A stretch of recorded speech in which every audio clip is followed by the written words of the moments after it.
am in Portland, Oregon at a Heels and Wheels event, and this is a female-only driving event, and it's really cool because there are a lot of cars that I don't normally have access to, and this right here is one of them. This is a McLaren Artura Spider, and I'm really excited to get behind the wheel. So what I'm going to do in this video, because I literally only have 20 minutes with it, is I'm going to do a quick walk around. We'll talk about some of the features and some of the specs, and then I'll give you some brief driving impressions. So let's take a closer look at this week's car du jour, the McLaren Artura. All right, so we're just going to jump right into a walk around, and I'll be honest with you, because I am not super familiar with McLaren vehicles. Yeah, I've got a cheat sheet here so that we can talk about some of the specs and the pricing information. So let's just dig right in. So the first thing you should probably know about this vehicle right here is that it is going to have a base price of $273,800. Yeah, but it comes equipped with a 3.0 liter twin turbo V6 with an electric motor. And I don't know, whenever people fire this up, it just sounds really good. Like, I'm not really hearing an electric motor in that, but all right, I'll just go along with it. So it has an 8-speed dual clutch. It delivers 690 horsepower and 531 pound-feet of torque. You know what, let's just pop this out a little bit. The 0 to 60 mile per hour time is 3 seconds. 3 seconds. So I have some marketing speak, and yeah, let's just read that really quick. So the 2025 McLaren Artura Spider is a cutting-edge hybrid convertible supercar that offers blistering speed, exhilarating performance, and the thrill of open-top driving. This model features a retractable hardtop that can be lowered in just 11 seconds. The cabin is adorned with premium materials and cutting-edge technology. With its combination of performance, innovation, and open-air excitement, the Artura Spider is a new standard in the world of supercars. Okay, so we got that out of the way. We've done a pretty good walk around of the exterior, and yeah, let's just. Okay, this is one of the cool things about the vehicle. This is how the doors open. There's a little touchpad there. And yeah, and the doors open up. So this is pretty cool. You have some sport seats with the ultra suede. It's going to grip you into the seat. You have a sport steering wheel, a very small cluster, and then kind of even a smaller screen. I know a lot of people complain about screens these days and how they're too big and they look like a tablet and blah, blah, blah. Well, this one is teeny tiny. You know what, I'm just gonna climb in here really quick, and yeah, I'm like, how do we, yeah, there we go, okay. Let me pull that down, and, well, I can't, actually, this is not my driving impression, or driving position. Let's just power that on. Okay, that's interesting. So, because it's in hybrid mode, and we just powered it on, there was no engine sound. I've heard this thing driving away, and it sounds really good. So apparently not with the turn on. But you have some things through the screen. Really haven't had the chance to play around with this at all. But so your climate controls are through the screen.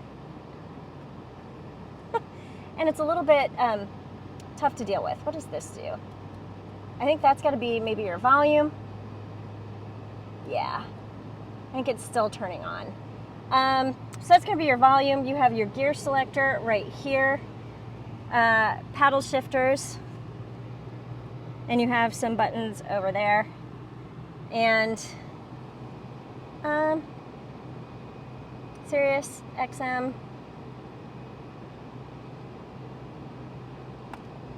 I'm like, what does that do? Turns on the sound. We don't want to do that. Haha. Okay, so navigation. So you do have a map, but it is very, very small. So yeah, people are not going to be buying this vehicle for the technology. They're going to be buying this vehicle because it's flippin' fun to drive. And you know what? We should go do that. So yeah, let's do that. All right, I've literally been behind the wheel for just a couple of minutes, but I want to do a couple of brief driving impressions before we get on a highway, and yeah, there's a lot of velocity going on. It took me a little while to get set up, and I thought that I would be sitting really low in this vehicle and I wouldn't be able to have good visibility, that I wouldn't be able to see.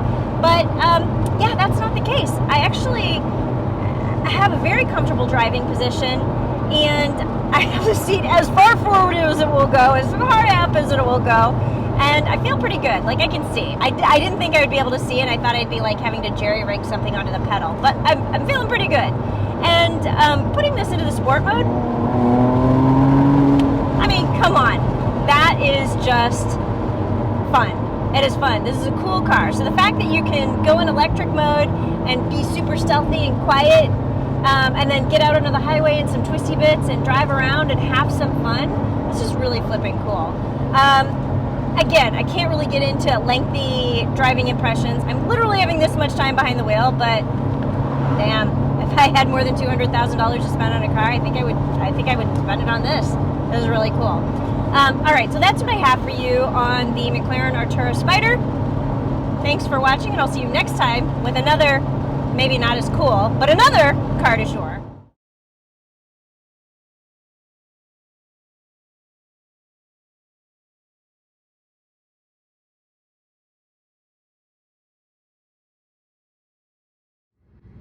I'm currently behind the wheel of the McLaren Artura Spider, and that means this is a convertible. And yeah, right now I don't have the convertible open. So let's open it up, shall we? So there is, like, I will show you, there's a button, like the adjustment is right here, so it's a power top. Thankfully not a manual adjustment, but then what, you know, this is more than $200,000. So you press the button and it takes less than 11 seconds for the top to go up and down, and you can operate that at speeds up to 35 miles an hour. Let's see what this looks like from the outside, shall we?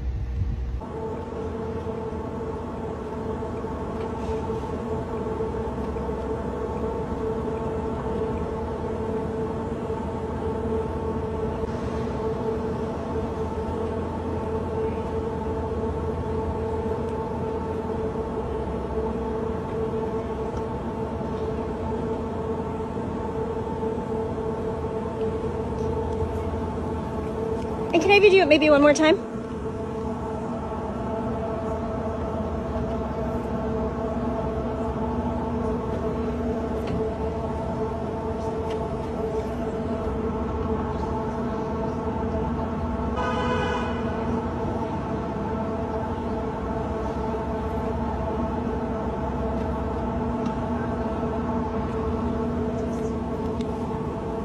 Thank you. I'm currently behind the wheel of the McLaren Artura Spider, and there's a couple of quirky things on this vehicle that I want to talk a little bit about. Let's talk about the gear shift, and let's talk about how to adjust the side mirrors. So first off, this right here is your gear shift, and that is a little bit different. Yeah, it's push button gearing, so you have to put your foot on the brake, and then you will hit drive, neutral, reverse.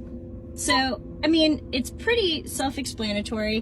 When you hit reverse, you do get this beautiful reverse camera there, and that's interesting. You get a reverse camera in the behind the wheel gauges. So this gives you an around the view monitor, and then this gives you actually what is behind you.